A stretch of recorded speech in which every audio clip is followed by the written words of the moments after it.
করেন কিভাবে হচ্ছে আমরা লং সেন্টেন্স গুলো হচ্ছে ডেভেলপ করি। আমি প্রথমে টাইসে নিলাম, the fault will remain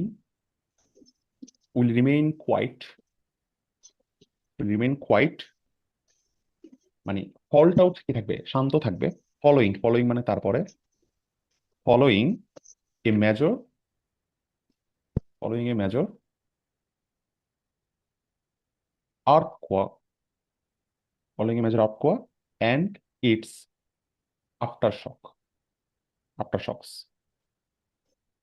okay fine, তাহলে কি বলছে, the fault will remain quiet কখন, following a major earthquake and its after shock.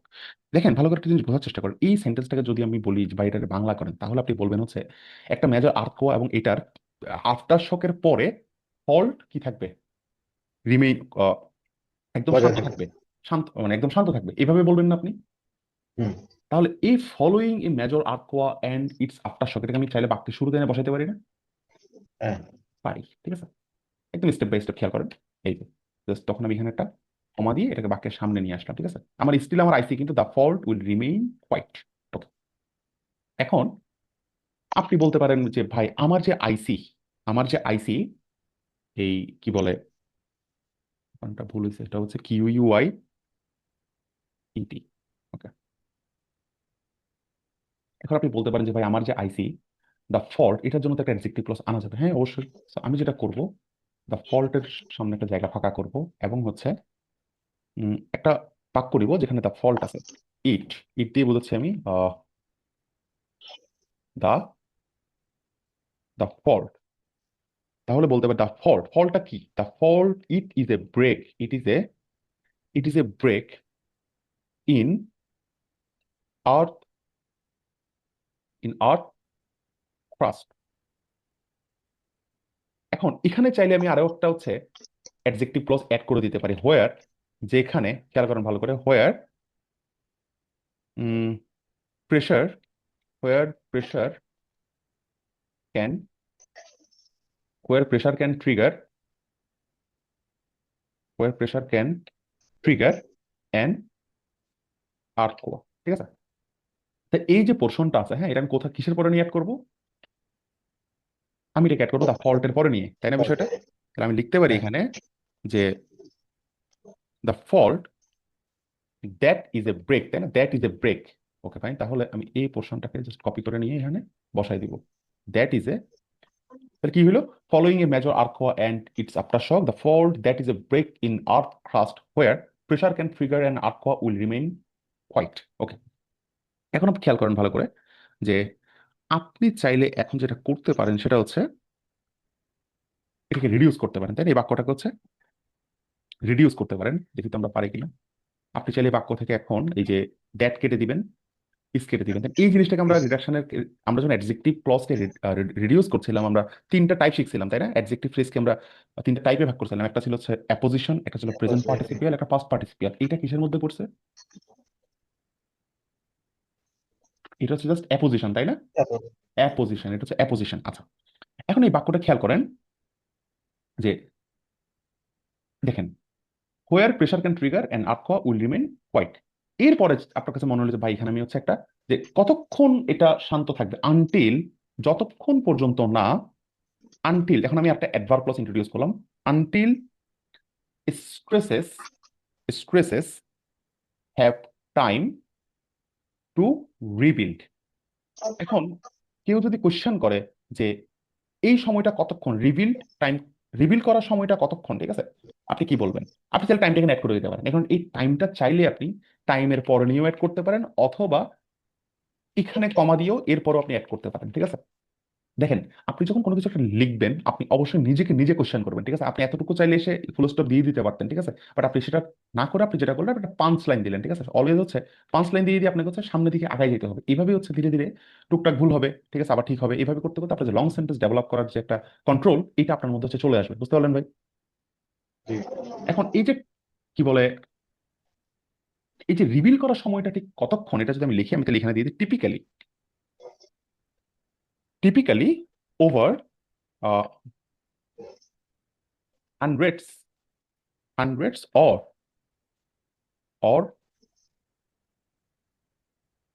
Thousands thousands of years, ঠিক আছে? তো এই অংশটাকে খেয়াল করেন, এই অংশটা এখন typically over hundreds or thousands of years, এটা কিন্তু এই টাইম টু রিবিল পুরো অংশটাকে মডিফাই করতেছে। আমি চাইলে এই অংশটাকে টাইমের পর নিয়ে বসাইতে পারতাম, ঠিক আছে? বাট এটা কেন করা হয়নি? এটা করা হয়েছে বাক্যের ক্ল্যারিটি বজায় রাখার জন্য। বুঝলাম জিনিসটা? হুম, এখন আপনি জি। একটা জিনিস ভালো করে খেয়াল করেন, এই বাক্যের আইসি কে তাহলে? এই বাক্যের আইসি কে? এই বাক্যের আইসি কে? এটা না, the fault will remain quiet, এটাই তো এই বাক্যের আইসি, তাই না? হ্যাঁ, এখন দেখেন আমি আইসিটা কিভাবে চেঞ্জ করে ফেলবো ম্যাজিকের মতো, ঠিক আছে? এখন আমি বললাম এই পুরো কথাটা কে বলছে বা কে ধরে নিয়েছে? আমি যদি বললাম মোস্ট সিসমোলজিস্ট, সায়েন্টিস্ট। হ্যাঁ ওকে ফাইন, ওটা বললেও চলবে, ঠিক আছে? মোস্ট সিসমোলজিস্ট অ্যাজিউম ইট, তাই না? বিষয়টা কোনটা অ্যাজিউম করছে? এই পুরো অংশটা, তাই না? বিষয়টা হ্যাঁ, তো আমি কি করব? আমি জাস্ট হচ্ছে মোস্ট সিসমোলজিস্ট অ্যাজিউম ইটের জায়গাতে এনে এই পুরো অংশটাকে প্লেস করে দিব। এই যে, এখন আপনি বলেন তো এই বাক্যের আইসি কে? সিসমোলজিস্ট সিসমোলজিস্ট এজিউম অ্যাজিউম ইট, এটা হচ্ছে পুরোটা এই বাক্যের এখন আইসি। তাহলে এই বাক্যের অবজেক্ট কে বলেন তো?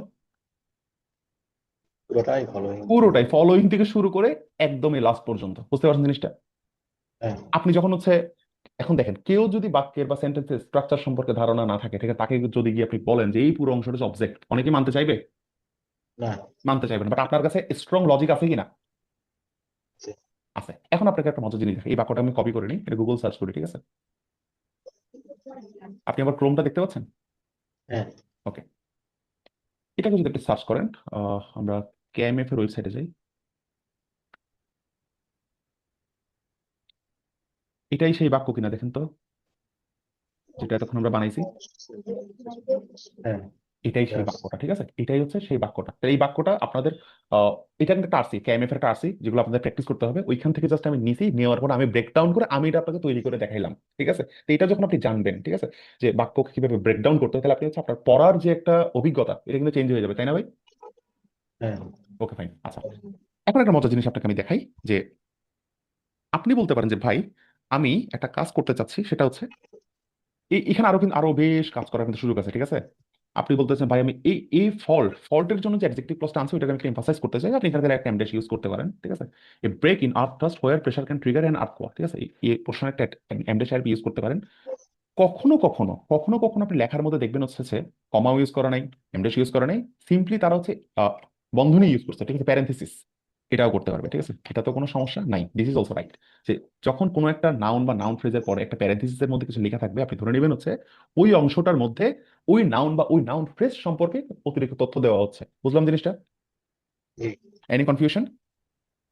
ওকে, এবার আসেন হচ্ছে আমরা আরেকটা বাক্য তৈরি করি যেটা আরো বেশি তথ্য, কমপ্লেক্স। অতিরিক্ত তথ্যগুলো কি এমডেস দিয়েও দেওয়া যায়? ভাই এমডেসটা আমি যখন দিচ্ছি তখন হচ্ছে আমি জাস্ট এটাকে ফোর্স করতেছি।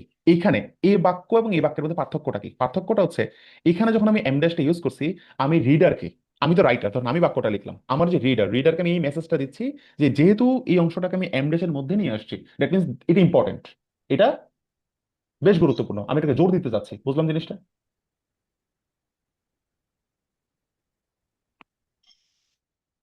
হ্যাঁ, ওকে, এখন আমি যে আপনাদেরকে রেস্ট্রিক্টিভ নন রেস্ট্রিক্টিভ পড়িয়েছিলাম, তো এই যে পোর্শনটা আপনি যদি বলতে চান যে ভাই এই অংশটা খুব একটা গুরুত্বপূর্ণ, অনেক গুরুত্বপূর্ণ, এমডেস বাদ দিয়েও আপনি যদি এমডেস ছাড়াও মানে ইউজ করেন, তা তো স্টিল সেটা ইম্পর্টেন্ট। কেন ইম্পর্টেন্ট? কারণ হচ্ছে এটা তো এখন রেস্ট্রিক্টিভ সেন্সে আছে, তাই না? আমি যদি এটাকে নন রেস্ট্রিক্টিভ করতে চাইতাম যে ইনফরমেশনটা খুব একটা গুরুত্বপূর্ণ না, তখন আমি কি করতাম? যে এখানে একটা কমা দিতাম, এখানে একটা কমা দিতাম, তাই না ভাই বিষয়টা? বুঝলাম কিনা? হ্যাঁ, ওকে ফাইন। তো এই হচ্ছে বিষয় আর কি। ওকে, এবার আমরা হচ্ছে আরেকটা সুন্দর বাক্য দেখবো, এটা দেখে হচ্ছে আমাদের আজকের ক্লাস শেষ হবে। সো একটা লং সেন্টেন্স তৈরি করার জন্য আমরা প্রথমে একটা আইসি নিব। দেখেন কি নিই, তাহলে আমি নিলাম যে পোস্ট 1917 সাম্বা স্ট্যান্ডস আউট, পোস্ট 1917,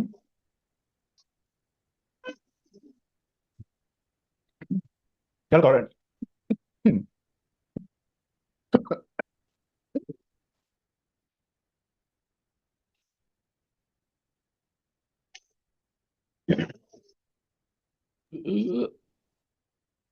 বা জাস্ট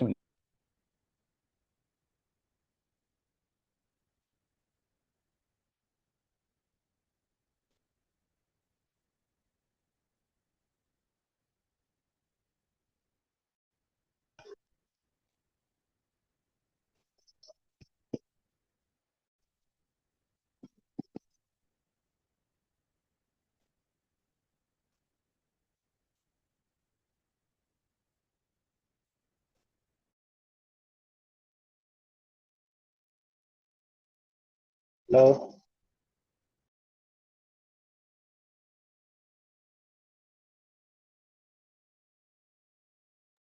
ভাই আমাকে শুনতে পাচ্ছেন? হ্যাঁ। ওকে, তাহলে আমরা এখন একটা লং সেন্টেন্স তৈরি করব। খেয়াল করেন, প্রথমে একটা আইসি নিয়ে নিই যে post 1917 samba stands as one of the most persuasive emblems. Emblem শব্দটাকে আপনি খুঁজে পাইছেন এখন পর্যন্ত কোথাও? বলুন তো। এমব্লেম। এমব্লেম পাইছেন? পাওয়ার তো কথা আপনাদের কি হ্যাঁ, আছে? পাইছি। বলুন তো এমব্লেম শব্দের অর্থ কি? মনে নাই। মনে নেই? কোথায় পেয়েছেন? এই যে ওয়ার্ডসমার্টে। ওয়ার্ড স্মার্টে, তাই না? আচ্ছা, okay fine. Post 1970 Samba stands as one of the most persuasive emblems of a cherished vision of radically mixed national identity. ঠিক আছে, তো এটা হচ্ছে আমার আইসি। এখন এই আইসির জন্য আমি কার কার জন্য অ্যাডজেক্টিভ ক্লজ আনতে পারি? আমি চাইলে এখানে আপনার সাম্বার জন্য অ্যাডজেক্টিভ ক্লজ আনতে পারি, আমি চাইলে ন্যাশনাল আইডেন্টিটির জন্য একটা অ্যাডজেক্টিভ ক্লজ আনতে পারি। ঠিক আছে, তো আমরা একসাথে নিয়ে আসি। প্রথমে একটা বাক্য নেব যেখানে সাম্বা আছে। Samba was understood as a blend of African and Portuguese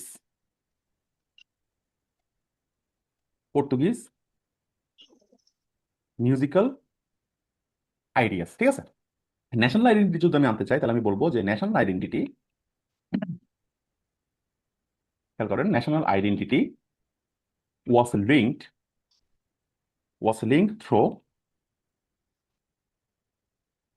through carnival to a myth of social leveling।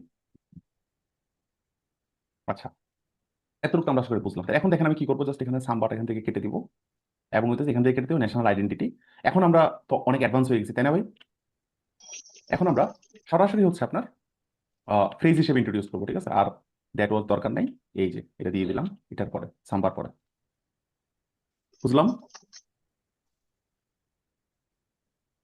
অথবা ধরেন এই ন্যাশনাল আইডেন্টিটির পরে আমি একদম রিডিউসড অবস্থায় হচ্ছে এই অংশটাকে অ্যাড করে দিলাম। ঠিক আছে, এই যে এখন এটাকে যদি আমরা নন রেস্ট্রিকটিভ রাখতে চাই তাহলে এখানে আমি একটা কমা দিব। এবং সাম্বাটা আসলে কি? ঠিক আছে, understood as a blend of African and Portuguese musical ideas. ঠিক আছে, এই অংশটাকে আমি কমা দিয়ে আলাদা করে দিচ্ছি। মানে হইতেছে আপনার যে এটা বাক্য থেকে বের করে নিলেও খুব একটা সমস্যা নাই। Okay fine. এবার বুঝলাম জিনিসটা আমরা। হ্যাঁ। ওকে, এবার আপনার মাথায় মনে করেন আরো একটা বুদ্ধি আসছে। আপনি বললেন যে ভাই আমি এখন যেটা চাইতেছি সেটা হচ্ছে এই যে আমার যে ন্যাশনাল আইডেন্টিটির যে অ্যাডজেক্টিভ ফ্রেজটা আছে ওইখানে আমি একটা নাউন ফ্রেজ দেখতে পাচ্ছি, সেটা হচ্ছে এই মিথ অফ সোশ্যাল লেভেলিং। এই মিথ অফ সোশ্যাল লেভেলিং এর জন্য আমি একটা অ্যাডজেক্টিভ ক্লজ আনতে চাই। ঠিক আছে, আনেন, তাতে কোনো সমস্যা নেই। তাহলে প্রথমে আপনাকে যেটা করতে হবে, তুই অবশ্যই এটার সামনে একটা জায়গা ফাঁকা করবেন, তাই না? ওকে, তাহলে আমি এমন একটা বাক্য নিতে হবে যেখানে এই মিথ অফ সোশ্যাল লেভেলিং কথাটা আসতে লিখলাম যে এই myth of social levelling still forms part of a unifying national spirit। Okay fine, তাহলে এই অংশটাকে আমি কোথায় নিয়ে অ্যাড করবো এখন? Social levelling. পরে। ঠিক আছে, এই যে তো আমি যেটা করবো সেটা হচ্ছে এই অংশটাকে আমি কাটবো, এই মিথ অফ সোশ্যাল লেভেলিং, এটার পরিবর্তে আমি দ্যাট অথবা হুইচ বসাইতে পারি। এখানে আমি হুইচ দিই, which still forms part of unifying spirit. আচ্ছা, এখন আপনি বললেন যে ভাই এতটুকু তো আমি বুঝে গেলাম। ঠিক আছে, এখন আমি আরেকটা কাজ করতে চাচ্ছি। সেটা কি? সেটা হইতেছে আমি এখন এই যে পোর্শনটা আছে না, যে link through carnival to a myth of social levelling adjective clause হচ্ছে এইটা।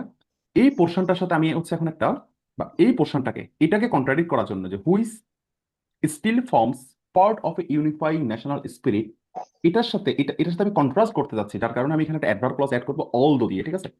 Although, O you G S, হ্যাঁ, অলদো আমরা বলতে পারি হচ্ছে অলদো অথবা দো, যেটা ইউজ করেন সেখানে দো ইউজ করি। দো ইনেক্টেড, ইনেক্টেড, ঠিক আছে, ইনেক্টেড only during, only during the few days, the few days of the festival. তাই এই অংশটা বুঝলেন? আচ্ছা, এখন আপনি আমাকে বলেন তো যে এই যে দো enacted only during the few days of the festival, এই অংশটা, ঠিক আছে, এটা কার সাথে কন্ট্রাস্ট করতেছে? ডেফিনেটলি এটার সাথে না, যে হুইচ হ্যাঁ, still forms a part of unified national spirit. আচ্ছা, এখন এই হুইচ দিয়ে আবার কাকে বোঝাচ্ছে? এই মিথ অফ সোশ্যাল লেভেলিং, তাই না বিষয়টা? হ্যাঁ, আপনি আমাকে বলেন যে ভাই এই জিনিসটা আমার ভালো লাগতেছে না, আমি চাচ্ছি আমার যে অ্যাডভার্ব ক্লজটা আছে, যেটা আপনি শিখিয়েছিলেন, যে এটাকে চাইলে আমার আইসির সাবজেক্টে পরে নিয়ে বসাইতে পারবো। তাহলে বুদ্ধি করে বলেন তো, যে এখানে আমি কার পরে নিয়ে এই পোর্শনটাকে বসাইতে পারবো? Though enacted only during the few days of the festival, কার পরে নিয়ে বসাইতে পারবো? সাম্বার করে। থাম্পার পরে কেন ভাই? এটা হচ্ছে আমার যে এই অংশটা, দো enacted only during the few days of the festival, এই অংশটা তো কন্ট্রাস্ট করতেছে এই আইডিয়াটাকে, তাই না? হ্যাঁ, ওইটার পরে।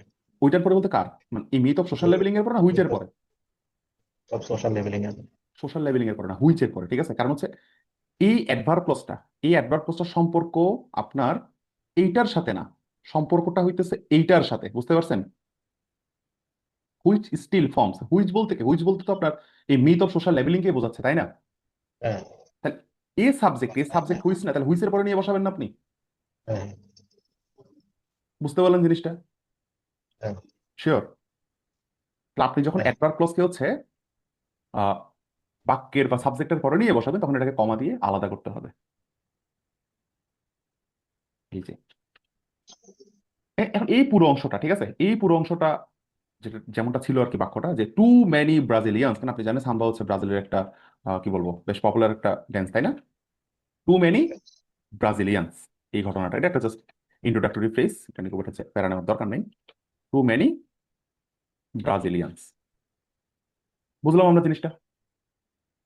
তো এই বাক্যটা বেশ কমপ্লেক্স একটা বাক্য না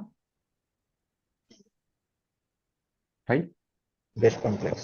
ঠিক আছে, এখন আহ এই বাক্যটাকে আমরা কোথায় পাইছি, এটা আপনাকে একটু দেখাই আমি। এটা হচ্ছে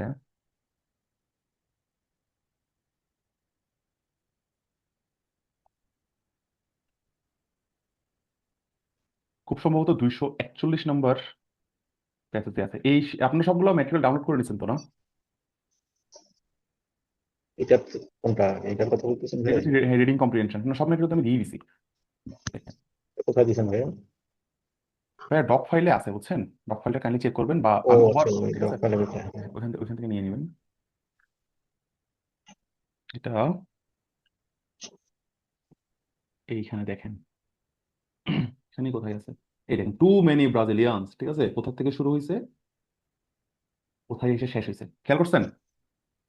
এই বাক্যটাকে জাস্ট রিক্রিয়েট করছি, বুঝতে পারলেন ভাই? আচ্ছা। আপনি চাইলে দেখেন এই এই ধরনের প্যাসেজ গুলো কিন্তু, যদি এত এত বড় প্যাসেজ বর্তমানে আসে না, বাট প্যাসেজ না আসলেও তারা প্যাসেজ গুলো ছোট ছোট করে দিতে পারে, ঠিক আছে? আপনি যখন বাক্যটাকে ভেঙে ভেঙে পড়তে পারবেন, যে কোন ইনফরমেশনটা আমার দরকার, কোন ইনফরমেশনটা আমার দরকার নাই, তাহলে আপনার রিডিং এর যে এক্সপিরিয়েন্স, সেটা সম্পূর্ণ পরিবর্তন হয়ে যাবে, বুঝতে পারলেন ভাই বিষয়টা? হ্যাঁ, সো সেন্টেন্সের স্ট্রাকচার জানা দরকার আছে কি নাই বলেন তো? আছে, অবশ্যই আছে। অবশ্যই আছে, ঠিক আছে। সো এই যে আমরা বড় বাক্যটাকে রিক্রিয়েট করলাম, এই যে দেখেন ক্লজের ভিতরে ক্লজকে নিয়ে আসা, ঠিক আছে, ক্লজের ভিতরে ক্লজেরকে ইনসার্ট করা, এটার একটা টার্ম আছে, এটাকে বলে নেস্টেড ক্লজ। এটাকে কি বলে? Nested clause. Nested আপনার এটা clause। জাস্ট টার্মটা জানার জন্য বললাম, ঠিক আছে, না জানলেও কোনো সমস্যা নেই, ঠিক আছে। অথবা আপনি এটাকে হচ্ছে এমবেডেড ক্লজও বলতে পারেন, এটা একটা বিষয়। আরেকটা জিনিস আপনি খেয়াল করবেন, যে আমরা যখন অ্যাডজেক্টিভ ক্লজ গুলো পড়তাম, ওখানে দ্যাট থাকে, বা হচ্ছে হুইস থাকে, দ্যাট হুইস হু, ঠিক আছে, এগুলো প্রত্যেকটা কিন্তু রিলেটিভ প্রোনাউন, তাই না? এগুলো প্রত্যেকটা হচ্ছে রিলেটিভ প্রোনাউন। তো কোথাও কোথাও আপনি দেখবেন হইতেছে যে অ্যাডজেক্টিভ ক্লজকে বলতেছে রিলেটিভ ক্লজ, হ্যাঁ, উইচ ইজ অলসো রাইট, এটা তো কোনো সমস্যা নাই। বাট টার্মিনোলজি আমরা যত কম রাখবো ততই আমাদের জন্য ভালো, ঠিক আছে? যেহেতু ক্লজের আলাপ আলোচনা আমরা শেষ করে ফেলছি, এই কারণে হচ্ছে আমরা এটা জানাই রাখলাম আর কি। তাহলে কি বলো, ক্লজের ভিতরে ক্লজকে ইনসার্ট করানোকে বলি হচ্ছে আমরা নেস্টেড ক্লজ বা হচ্ছে এমবেডেড ক্লজ। আর অনেক সময় দেখবেন আপনি অ্যাডজেক্টিভ ক্লজকে রিলেটিভ ক্লজ বলতেছে, এটা তো কোনো ভুল নেই, ঠিক আছে? সো দেখেন, এরকম সেন্টেন্স যদি আমরা ডেভেলপ করতে থাকি, আমরা তো সারা জীবন ধরে করতে পারবো, ঠিক আছে না? হ্যাঁ, দুনিয়াতে তো বাক্যের অভাব নেই এখন। সবগুলা হাজার হাজার বাক্য বা শত শত বাক্য ধরে ধরে দেখানো আসলে কারো পক্ষেই সম্ভব না, নট ইভেন 50টা 100টাও, ঠিক আছে? এটা এখন কি করতে হবে? হ্যাঁ, সবকিছু আপনি জানেন, আজকে থেকে আপনি হচ্ছেন একজন সেন্টেন্স ডেভেলপার। আপনার কাছে সকল ধরনের ইনস্ট্রুমেন্ট আছে, সকল ধরনের অর্নামেন্ট আছে। এখন আপনি কিভাবে আপনার রাইটিং কে সুন্দর করবেন, এই দায়িত্ব সম্পূর্ণ হচ্ছে আপনার। কথা ঠিক না বেরিক ভাই? ঠিক। এই দায়িত্ব হচ্ছে সম্পূর্ণ হচ্ছে আপনার, আপনি কিভাবে কাজটা করবেন। এখন আপনার কাজ হচ্ছে রেগুলার প্রতিদিন রিডিং করা, ঠিক আছে? রিডিং করে এই জিনিসগুলোকে আইডেন্টিফাই করার চেষ্টা করা, 1 দিন 2 দিন 3 দিন 4 দিন, আপনি দেখবেন পরবর্তী জিনিসের সাথে ফ্লুয়েন্ট হয়ে যাবেন। বুঝতে পারলেন ভাই বিষয়টা? জি। তো আজকের ক্লাস হচ্ছে আমাদের এতটুকুই। আমাদের ক্লজ সংক্রান্ত সকল আলাপ আলোচনা আজকে শেষ হয়ে গেল। Thank you.